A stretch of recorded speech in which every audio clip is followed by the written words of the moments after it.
నమస్కారం. City cable CPC న్యూస్కు స్వాగతం. ముందుగా ముఖ్యాంశాలు.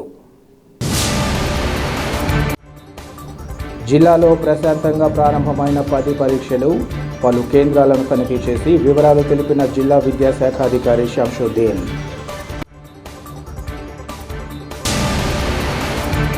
కలెక్టర్ కార్యాలయంలో జేసీ అదితి సింగ్ ఎదుట విశ్వనాథ్ రెడ్డి అనే యువకుడు ఆత్మహత్యాయత్నం కలకలం సృష్టించిన ఘటన.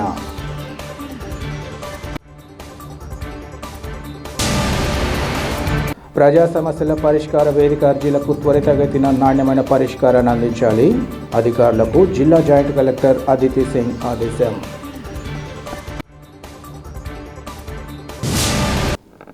జిల్లా వ్యాప్తంగా 10వ తరగతి పరీక్షలు ప్రశాంతంగా ప్రారంభమయ్యాయి. పరీక్షల నిర్వహణకు సంబంధించి జిల్లా విద్యాశాఖ అన్ని చర్యలు చేపట్టింది. పరీక్ష ఉదయం 9:30 గంటలకు ప్రారంభం కాగా అరగంట ముందు నుంచి విద్యార్థులను తరగతి గదుల్లోకి అనుమతించారు. పరీక్షల నేపథ్యంలో జిల్లా విద్యాశాఖ అధికారి శంషుద్దీన్ పలు కేంద్రాలను తనిఖీ చేసి అధికారులకు దిశానిర్దేశం చేశారు. ఈ సందర్భంగా ఆయన మాట్లాడుతూ ఈ ఏడాది 27,800 మంది విద్యార్థులు పరీక్ష రాస్తుండగా వారికి సంబంధించి 161 కేంద్రాలను ఏర్పాటు చేశామన్నారు. ఎక్కడా ఎలాంటి సమస్యలు ఉత్పన్నం కాకుండా చర్యలు చేపట్టినట్లు ఆయన తెలిపారు. అదేవిధంగా మాస్ కాపింగ్ జరగకుండా పటిష్ట చర్యలు చేపట్టామన్నారు. పిల్లలకు ఒత్తిడి రహితమైన వాతావరణంలో పరీక్షలు నిర్వహించేలా తగిన చర్యలు చేపట్టామని ఆయన వివరించారు. పరీక్షల సందర్భంగా 144 సెక్షన్ అమల్లో ఉన్న కారణంగా బయటి వ్యక్తులు ఇబ్బందికర పరిస్థితులు సృష్టించే చట్టపరమైన చర్యలు చేపడతామని ఆయన హెచ్చరించారు. అలాగే పరీక్ష రాసే విద్యార్థులతో పాటు సిబ్బంది వద్ద కూడా సెల్ ఫోన్ లేకుండా ఆదేశాలు జారీ చేశామని ఆయన తెలిపారు. చదువుకున్న విద్యార్థులు పరీక్షలు పాస్ అయ్యే అవకాశం ఉంటుందని, చదువుకోని వారు ఇతర మార్గాలు అనుసరించకుండా పటిష్ట చర్యలు కొనసాగుతున్నాయని ఆయన తెలిపారు.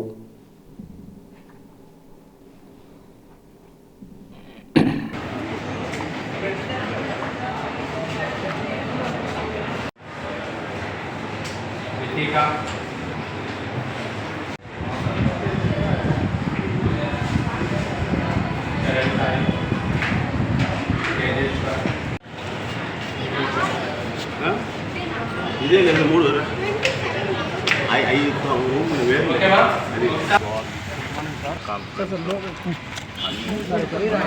పోయిరానే బాగా देखले का सर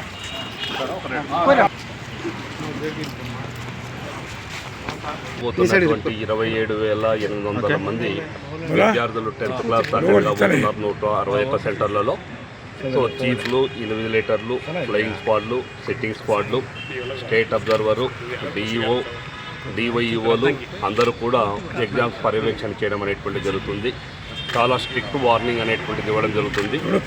సో ఎక్కడ కూడా ఏ రకమైనటువంటి మాస్ కాపింగ్ అనేటువంటి దానికి అలో అనేటువంటిది లేదు. ఏదైతే క్వాలిటీ ఉంటుందో అదే బయటికి రావడం అనేటువంటిది జరుగుతుంది. ఎక్కడ కూడా అవాంఛనీయ సంఘటనలు జరగకుండా జాగ్రత్తలు తీసుకోవడం అనేటువంటిది జరిగింది. పిల్లలకు ఒత్తిడి రహితమైనటువంటి వాతావరణంలోనే పరీక్షలు జరుగుతున్నాయి. ఎవరు కూడా పిల్లల మీద ఒత్తిడి పెంచడం అనేటువంటిది జరగదు. బయట వ్యక్తులు ఎవరైనా దీన్ని డిస్టర్బ్ చేసేటువంటి ప్రయత్నం చేస్తే చట్టపరమైనటువంటి చర్యలు తీసుకోవడం జరుగుతుంది. 144 సెక్షన్ అనేటువంటిది అమల్లో ఉంది కాబట్టి ఎవరు దాన్ని అధిగమించడం అనేటువంటిది తప్పు. అది ఎటువంటి వాళ్ళైనా సరే. అలాగే ఎగ్జామినేషన్లో ఎవరి దగ్గర కూడా సెల్ ఫోన్లు లేవు. ఒక చీఫ్ దగ్గర మాత్రమే ఉంటాయి. ఎటువంటి పరిస్థితుల్లో ఎవరి దగ్గర కూడా దాన్ని అలో అనేటువంటిది ఏది కూడా లేదు. తప్పనిసరిగా పిల్లలు మంచిగా రాసినటువంటి పిల్లలు, క్వాలిటీ ఉన్నటువంటి పిల్లలు మాత్రమే పాస్ కావడానికి అవకాశం ఉంటుంది. ఎవరైతే చదవకుండా ఉన్నారో వాళ్ళు ఏ ఇతర మార్గాల ద్వారా కూడా వాళ్ళు పాస్ కావడానికి అవకాశం అనేటువంటిది లేకుండా పటిష్టమైన కట్టుదిట్టమైనటువంటి చర్యలు తీసుకోవడం అనేటువంటిది జరిగింది. ఎటువంటి వాటిని కూడా సహించడం అనేటువంటిది జరగదు. ఏవైతే సమస్యాత్మకమైనటువంటి సెంటర్లు కెమెరాలు 6 ఉన్నాయి. ఆ 6 కెమెరాలను మాత్రం చేయడం అనేటువంటిది సమస్యాత్మక సెంటర్లు. స్టేట్లో మనకు సి సెంటర్లు ఏమీ లేవు. అంటే మిగతా చాలా చోట్ల సి సెంటర్లు ఉన్నాయి. మన దగ్గర మాత్రం ఏబీ సెంటర్లు మాత్రమే ఉన్నాయి. కాబట్టి టోటల్గా వీటన్నిటిని పర్యవేక్షణ అనేటువంటి జరుగుతుంది. మీ అందరి సహకారం అవసరము. ఎక్కడైనా ఏదైనా ఉంటే మా దృష్టికి తీసుకుని వస్తే వెంటనే దాన్ని సరిదిద్దడం అనేటువంటి జరుగుతుంది. ఆలస్యం అనేటువంటిది ఎక్కడ కూడా ఉండదు. సో కాబట్టి మీ అందరికీ థ్యాంక్స్ మిత్రులారా. మళ్ళీ ఇంకో సందర్భంలో కలుద్దాం. థ్యాంక్స్. ప్రజా సమస్యల పరిష్కార వేదిక ద్వారా అందిన అర్జీలకు త్వరితగతిన నాణ్యమైన పరిష్కారాన్ని అందించాలని జిల్లా జాయింట్ కలెక్టర్ అదితి సింగ్ అన్ని శాఖల అధికారులను ఆదేశించారు. ఈరోజు సభాభవనంలో ఏర్పాటు చేసిన ప్రజా ఫిర్యాదుల పరిష్కార వ్యవస్థలో జిల్లా జాయింట్ కలెక్టర్ అదితి సింగ్ ప్రజల నుంచి అర్జీలను స్వీకరించారు. ఈ సందర్భంగా ఆమె మాట్లాడుతూ ఫిర్యాదుదారుల విజ్ఞప్తులను సంబంధిత అధికారులు క్షేత్రస్థాయికి వెళ్లి క్షుణ్ణంగా పరిశీలించి పారదర్శకంగా విచారణ చేపట్టాలన్నారు. అనంతరం అర్జీదారుడు సంతృప్తి చెందేలా సమస్యలను నిర్ణీత గడువులోపు తప్పనిసరిగా పరిష్కరించాలన్నారు. అర్జీల విచారణ కోసం కింది స్థాయి అధికారులను పంపకుండా స్వయంగా సంబంధిత అధికారి వెళ్లాలని సూచించారు. అర్జీదారుడు సంతృప్తి చెందేలా అర్జీలను పరిష్కరించాలని ఈ సందర్భంగా చెప్పారు. తొలుత జిల్లా joint collector Aditi Singh CGRS దరఖాస్తులపై జిల్లా అధికారులతో సమీక్షించారు. అనంతరం అర్జీదారుల నుంచి వారు అర్జీలను స్వీకరించారు.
జిల్లాలోని కాసిరెడ్డి నాయన జ్యోతి క్షేత్రంలో కూల్చిన కట్టడాలను సత్వరమే పునః నిర్మించడంతో పాటు ఈ ప్రాంతంలో 13 ఎకరాల స్థలాన్ని కాశీనాయన ట్రస్టుకు అందించే చర్యలను పాలకులు సత్వరమే చేపట్టాలని అన్నమయ్య కళాక్షేత్ర పీఠాధిపతి శ్రీ విజయశంకర స్వామి కోరారు.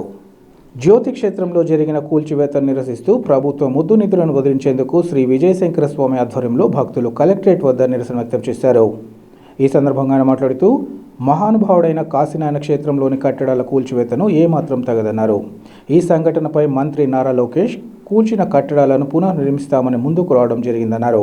అలాగే ఈ ప్రాంతంలో కాశీనాయన ట్రస్టుకు 5 ఎకరాలు ఇవ్వాలని కూడా నిర్ణయించినట్లు తెలియజేశారు. హిందువులకు అన్యాయం జరిగితే సహించబోమని చెప్పే డిప్యూటీ సీఎం పవన్ కళ్యాణ్ నిర్వహిస్తున్న అటవీ శాఖ అధికారులు ఈ క్షేత్రంలోని కట్టడాలను కూల్చివేయడం దారుణమైన విషయమన్నారు. జరిగిన తప్పిదాన్ని గుర్తించి పవన్ కళ్యాణ్ ఈ ప్రాంతానికి వచ్చి ప్రాయశ్చిత్తం చేసుకోవాలని కోరుతున్నామన్నారు. అలాగే ఈ సంఘటన గురించి కేంద్రం తెలుసుకోకపోవడం బాధాకరమన్నారు. హిందూ ధర్మాన్ని రాజకీయాలకు వాడుకోవడం ఏమాత్రం సమంజసం కాదని ఈ సందర్భంగా చెప్పారు. ఇప్పటికైనా పాలకులు ఈ సంఘటనపై స్పందిస్తూ కూల్చిన కట్టడాలను పునః నిర్మించడంతో పాటు 13 ఎకరాల కాశీనాయన ట్రస్టుకు అందజేయాలని, జరిగిన తప్పుకు ప్రాయశ్చిత్తం చెందాలని కోరుతున్నామన్నారు. ఈ కార్యక్రమంలో అన్నమయ్య కళాక్షేత్రం ప్రతినిధులు, కాసిరెడ్డి నాయన భక్తులు పాల్గొన్నారు.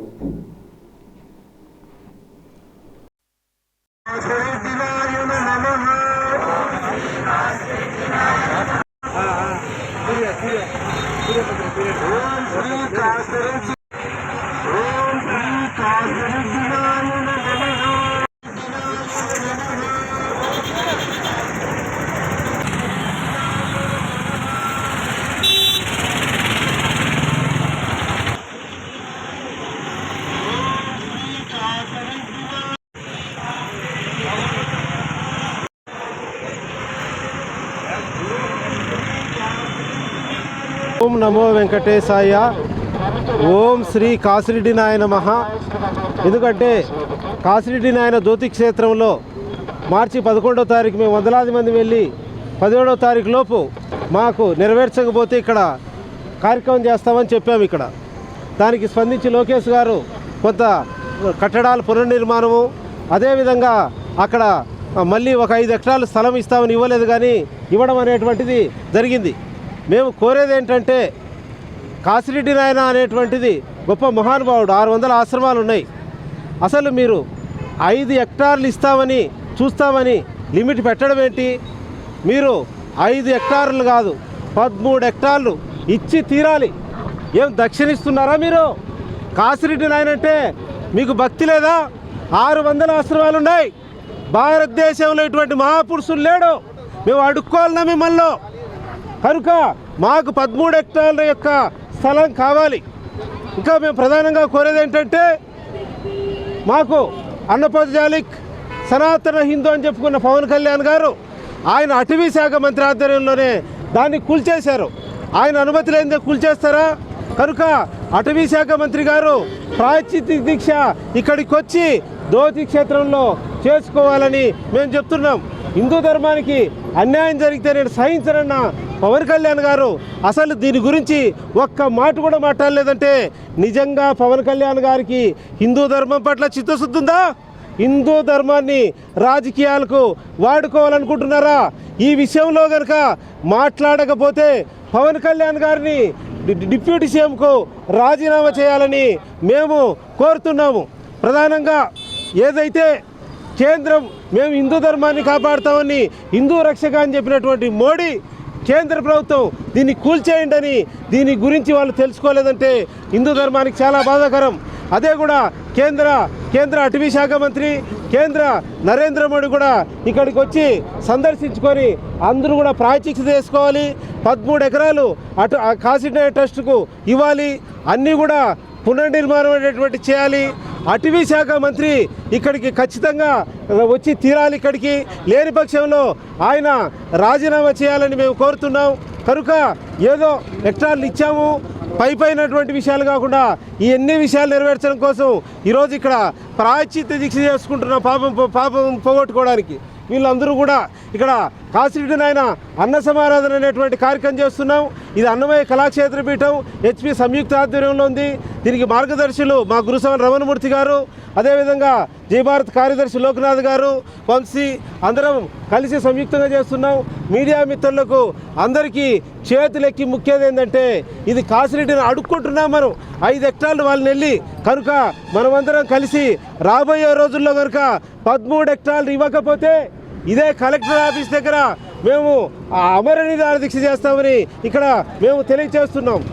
కడప కలెక్టర్ కార్యాలయంలో ప్రజా సమస్యల పరిష్కార వ్యవస్థ కార్యక్రమం నిర్వహిస్తున్న జాయింట్ కలెక్టర్ అదితి సింగ్ ఎదుట ఓ వ్యక్తి పెట్రోల్ పోసుకొని ఆత్మహత్యాయత్నం చేసిన ఘటన ఈరోజు కలకలం సృష్టించింది.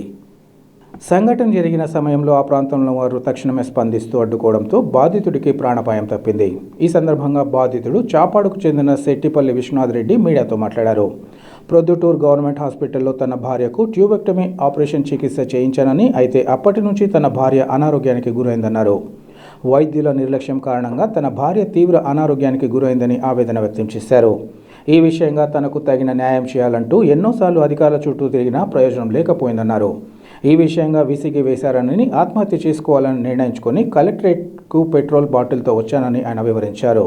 ఇప్పటికైనా అధికారులు తనకు తగిన న్యాయం చేయాలని బాధితుడు కోరారు. కాగా ఈ సందర్భంగా బాధితుడిని పోలీసులు అదుపులోకి తీసుకొని పోలీస్ స్టేషన్కు తరలించారు.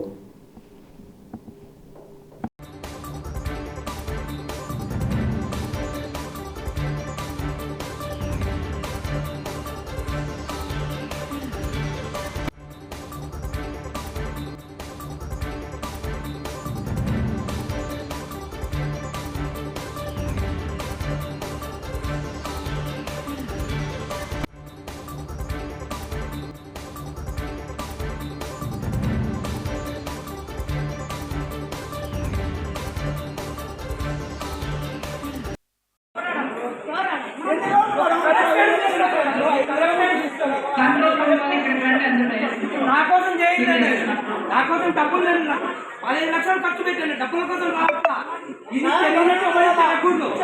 నేను సభలు ₹1,00,000 సాఫ్ట్వేర్ వస్తాయి, ₹1,00,000 నేను సాలరీ వస్తుంది. నాకు డబ్బులు తప్ప అంతే. ఈ అమ్మాయి ఎవరికి జరగలేదు. దమ్మల విశ్వనాథ్ రెడ్డి అండి. నా భార్యకు అక్టోబర్ 29వ తేదీన ప్రొద్దుటూరు గవర్నమెంట్ హాస్పిటల్లో ట్యూబెక్టమీ ఆపరేషన్ చేయించాను. ఆపరేషన్ చేయించే సమయంలో డాక్టర్ ఇలయారా అని నా భార్య ప్రేగుకు బొక్క పెట్టి ఆమె ప్రాణాపాయ స్థితికి కారణమైంది అని చెప్పి మేము ఆ అమ్మాయిని బతికించుకొని వచ్చి ఇక్కడ కలెక్టర్ వారికి ఇవ్వడం జరిగింది. ఫ్రమ్ లాస్ట్ 3 months నుంచి ఇక్కడే తిరుగుతూ ఉన్నాము. ఈ న్యాయం చేయండి అంటే డిఎంహెచ్ఓ ఒక రిపోర్ట్ ఇచ్చాడు. మొత్తం తప్పంతా డాక్టర్ ఇలయారా అని వల్లనే జరిగింది. ఆమె ఈఎన్టీ డాక్టరు, ఆమె ఆపరేషన్ చేసేటప్పుడు హోల్ వేయడం జరిగింది అని చెప్పి ఆమెకి ఎక్స్పీరియన్స్ లేకపోవడము, ఆమెకి నాలెడ్జే లేకపోవడం వల్ల ఈ విధంగా చేసిందని చెప్పి రిపోర్ట్ ఇచ్చి దాంట్లో కావాలనే ఆమెను కాపాడాలని చెప్పి డిఎంహెచ్ఓ పార్షియల్గా రెస్పాన్సిబుల్ అని చెప్పి ఇచ్చారు. ఆ పార్షియల్గా రెస్పాన్సిబుల్ ఎలా కారణమని డిఎంహెచ్ఓని అడుగుతూ ఉంటే ఇంతవరకు మాకు రెస్పాన్స్ కూడా లేదు. అంటే పార్షియల్గా అంటే ఆమె తప్పే చేయలేదా అట్లన్నా ఇస్తే మేము ఏదో ఒకటి చూసుకుంటాం. తప్పు చేసిందా అనేది చెప్పమంటే అది చెప్పండి. మీరు ఏమీ పీక్కోలేరు, ఆమె గవర్నమెంట్ ఎంప్లాయీ, నేను గవర్నమెంటే, ఏమీ పీకలేరు మీరు అని చెప్పి ఇంత నిర్లక్ష్యంగా మాతో చెప్పి మమ్మల్ని మానసికంగా, ఆర్థికంగా, శారీరకంగా అన్ని విధాల ఇబ్బంది పెట్టిన డిఎంహెచ్ఓ మీద చర్యలు తీసుకోమని రోజు తిరుగుతూ ఉంటే డిఎంహెచ్ఓ మీద డాక్టర్ ఇలయారా అని తన హస్బెండ్ మీద తీసుకోమని రోజు తిరుగుతూ ఉంటే ఎవరే కానీ రెస్పాన్స్ లేదు. ఈరోజు నేను పెట్రోల్ పోసుకొని అంటించుకుందామనే వచ్చానండి, పోసుకున్నాను కూడా. కొందరు కాపాడారు కానీ నాకైతే ఈ సిస్టమ్ మీద విరక్తి వచ్చేసింది. ఎన్ని రోజులు అన్నీ చదువుకొని అన్నీ తెలిసి అన్ని విధాలా వచ్చి న్యాయం చేయండి విత్ ప్రూఫ్స్ అన్నీ సబ్మిట్ చేస్తేనే ఈ గవర్నమెంట్ వాళ్ళు ఎవరు పలకట్లేదు. ఏమీ తెలియని వాళ్ళు ఇప్పుడు న్యాయం కావాలి అంటే ఎవరు వచ్చి పలుకుతారు, ఎవరు చేస్తారు, ఎవరికి న్యాయం చేస్తారు? ఈ స్పందన కార్యక్రమం పెట్టింది దేనికి? న్యాయం చేస్తామనే కదా. ఇంతవరకు ఇంత ఇష్యూ జరుగుతూ ఉంటే నేను హలో లోకేష్ మాకు పెట్టండి, మీ సమస్యలు ఏమన్నా మేము పర్సనల్గా తీసుకొని అని ఒక మెయిల్ ఐడి ఇచ్చారు. వాళ్ళకు పంపించాం. వాళ్ళ దగ్గర నుంచి రెస్పాన్స్ వచ్చింది, we will our team will come and enquiry to the situation, but there is no response after the. తర్వాత వీళ్ళకు పంపించాం, ఎవరికి ట్విట్టర్లో పెట్టాం, అందరికీ ట్యాగ్ చేసాం, హెల్త్ మినిస్టర్కు పంపించాం, అయినా ఎవరి దగ్గర నుంచి రెస్పాన్స్ లేదు. మాకు ఆమెను విధుల నుంచి బహిష్కరించి ఆమెను తీసేయాలి, ఆమెను అసలుకు విధుల్లోకి రానివ్వకూడదు. డాక్టర్ ఇలయారా అని గవర్నమెంట్ ప్రొద్దుటూరు ప్రభుత్వ హాస్పిటల్లో ఉన్న డాక్టర్ ఇలయారా అని తన భర్త డాక్టర్ రవికుమార్ తను స్కానింగ్ సెంటర్ రన్ చేసి తప్పుడు రిపోర్ట్లు ఇచ్చి స్కానింగ్ సెంటర్లలో ప్రజల ప్రాణాలతో వీళ్ళిద్దరు ఆడుకుంటా ఉన్నారు. వీళ్ళిద్దరి మీద కఠినమైన చర్యలు తీసుకొని డిఎంహెచ్ఓ ఎందుకు తప్పుడు రిపోర్ట్ ఇచ్చాడో ఆ డిఎంహెచ్ఓ మీద కూడా ఎంక్వైరీ జరగాలి. ఇది కడప డిఎంహెచ్ఓ నాగరాజు మీద ఎంక్వైరీ జరగాలి.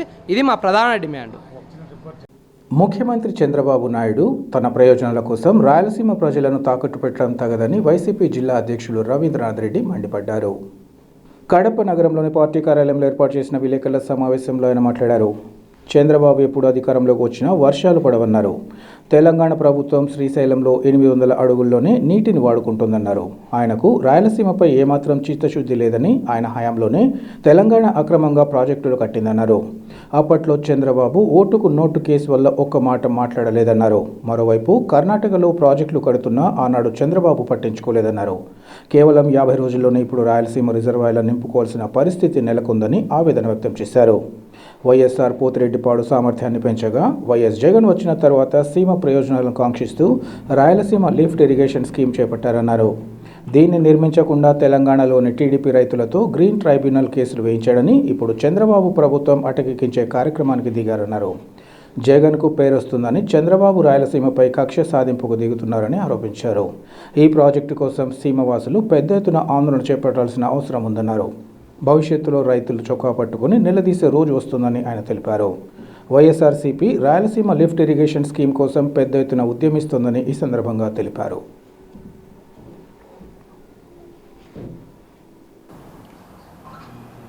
చంద్రబాబు ఎప్పుడు అధికారంలోకి వచ్చినా రాయలసీమ ప్రాంతాన్ని, ఉత్తరాంధ్ర ప్రాంతాన్ని ఎప్పుడు పట్టించుకున్న పరిస్థితి లేదు. రాయలసీమ వాసిగా అతను ఎప్పుడు పట్టించుకున్న పరిస్థితి లేదు. అదేం కర్మో కానీ ఆయన ఎప్పుడు అధికారంలోకి వచ్చినా వర్షాలు కూడా పడవు, తీవ్ర కరువు ఉండే కార్యక్రమం జరుగుతుంది. ఎందుకంటే ఆయన గతంలో 15 ఏళ్ళు అధికారంలో ఉన్నాడు. 15 ఏళ్లలో దాదాపు 14 సంవత్సరాల కరువు, 1 సంవత్సరం వరదలు. ఏదేమైతేనే మొత్తానికి పంట నష్టం జరగాలి. ఇక్కడ రైతులు ఎప్పుడూ బాగుపడింది లేదు. సో ఆనవాయితీని కొనసాగిస్తూ ఇప్పుడున్న పరిస్థితులు కూడా అట్లాగే ఉన్న పరిస్థితి.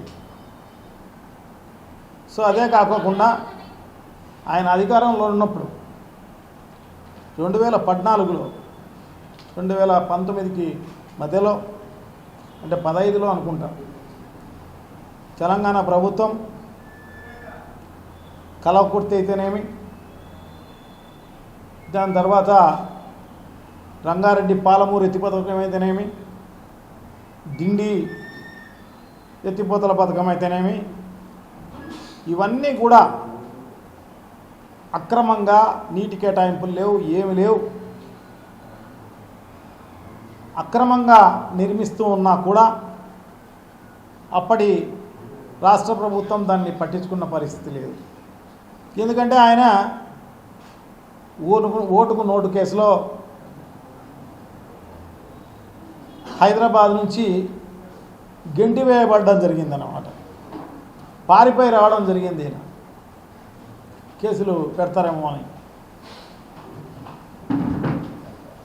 సో ఆ సినారియోలో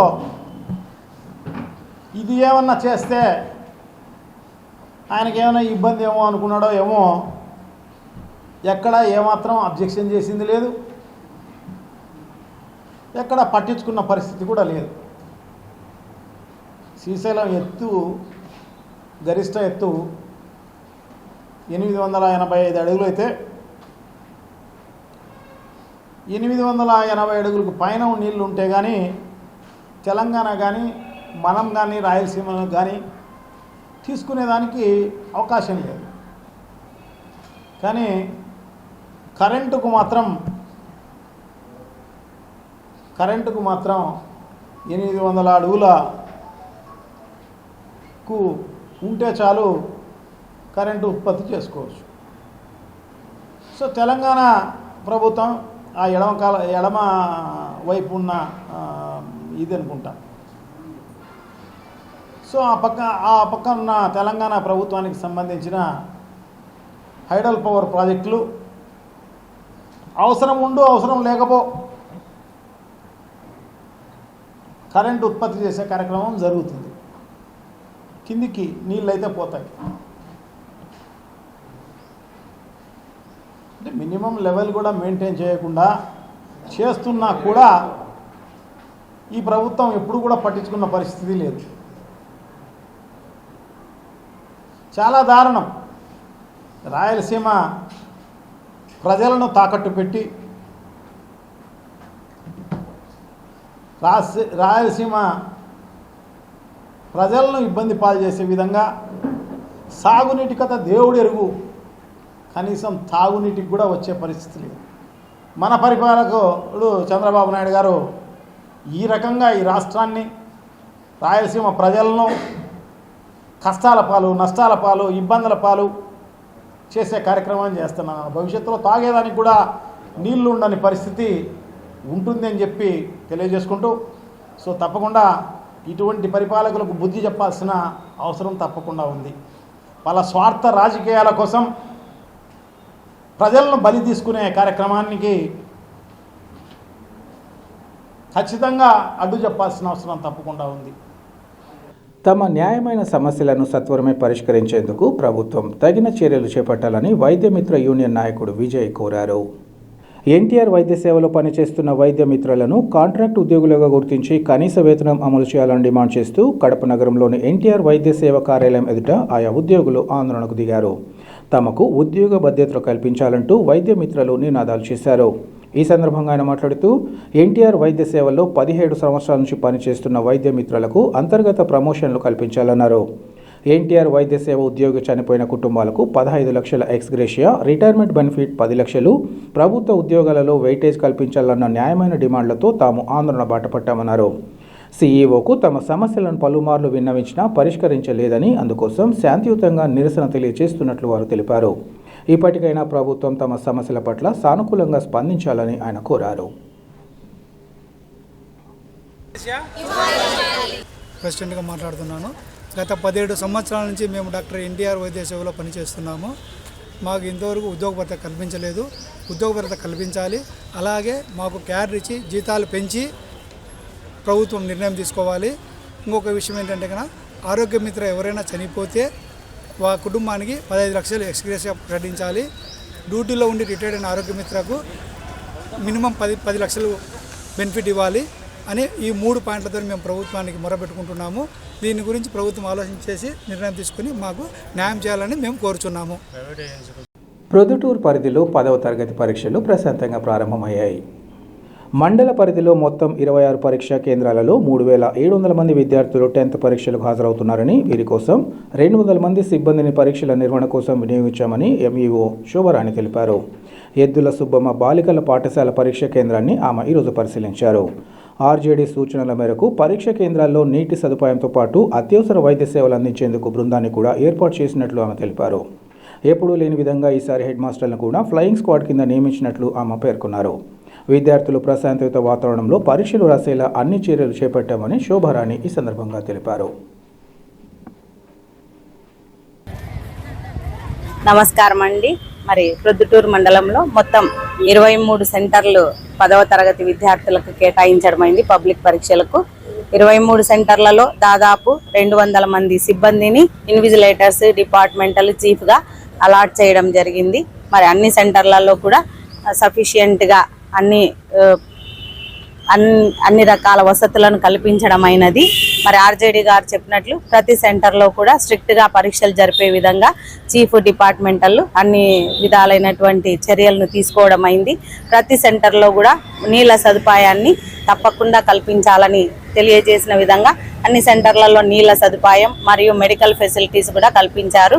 ఉచిత బస్సు సౌకర్యాన్ని కూడా రూరల్ విద్యార్థులకు కల్పించడం అయినది. కాబట్టి అన్ని సెంటర్లలో కూడా పరీక్షలు స్ట్రిక్ట్గా జరపడానికి మొత్తం 3,770 మంది విద్యార్థులు పరీక్షలు రాస్తున్నారు. ఈసారి వినూత్నంగా ఎంఈఓలను, హెడ్ మాస్టర్లను సిట్టింగ్ స్క్వాడ్గా వేయడం ఇదే మొదటిసారిగా దీన్ని ఇక్కడ ప్రవేశపెట్టడం జరిగింది.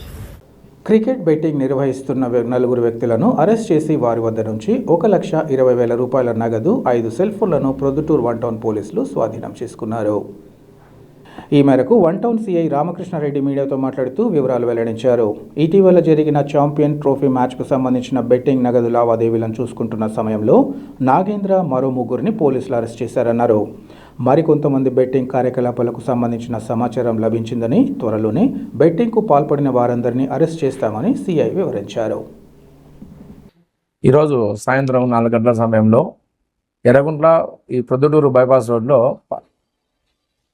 పాలకేంద్రం దగ్గర 4 వ్యక్తులు ఈ ఛాంపియన్స్ ట్రోఫీ సందర్భంగా జరుగుతున్న లావాదేవీలు చేతి మార్పిడి చేసుకుంటున్నారన్న రాబడిన సమాచారం మేరకు మేము అక్కడ రైడ్ చేసేసి 4 వ్యక్తులను అదుపులోకి తీసుకునగా వాళ్ళు రీసెంట్గా కంప్లీట్ అయిపోయినటువంటి ఛాంపియన్స్ ట్రోఫీలో క్రికెట్ బెట్టింగ్ ఒక యాప్ డౌన్లోడ్ చేసుకొని క్రికెట్ బెట్టింగ్ ఆడి దానికి సంబంధించిన లావాదేవీలు వాళ్ళు మాట్లాడుకుంటుండగా మేము అరెస్ట్ చేసి వాళ్ళ దగ్గర నుంచి 1,20,000 రూపాయల అమౌంట్, 5 సెల్ ఫోన్లు సీజ్ చేయడం అయింది. విచారణలో భాగంగా ఇంకా కొంతమంది పేర్లు వాళ్ళు చెప్పడం జరిగింది. వాళ్ళని కూడా త్వరలోనే అరెస్ట్ చేస్తాం. ప్రస్తుతం మనకు అరెస్ట్ అయిన వారిలో నాగేంద్ర, తర్వాత గాలిపోతుల ఆనంద్, రావులకు మనోజు, బొమ్మిశెట్టి శివప్రసాద్, ఈ 4గురిని మనం అరెస్ట్ చేయడమే. వార్తలు ముగించే ముందు ముఖ్యాంశాలు మరోసారి. జిల్లాలో ప్రశాంతంగా ప్రారంభమైన 10 పరీక్షలు, పలు కేంద్రాలను తనిఖీ చేసి వివరాలు తెలిపిన జిల్లా విద్యాశాఖ అధికారి శంషుద్దీన్.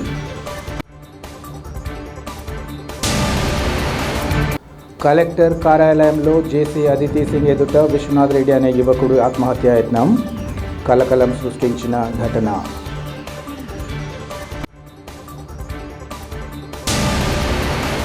ప్రజా సమస్యల పరిష్కార వేదిక అర్జీలకు త్వరితగతిన నాణ్యమైన పరిష్కారాన్ని అందించాలి, అధికారులకు జిల్లా జాయింట్ కలెక్టర్ అదితి సింగ్ ఆదేశం. సిటీ కేబుల్ సిపిసి న్యూస్ ఇంతటితో సమాప్తం. నమస్కారం.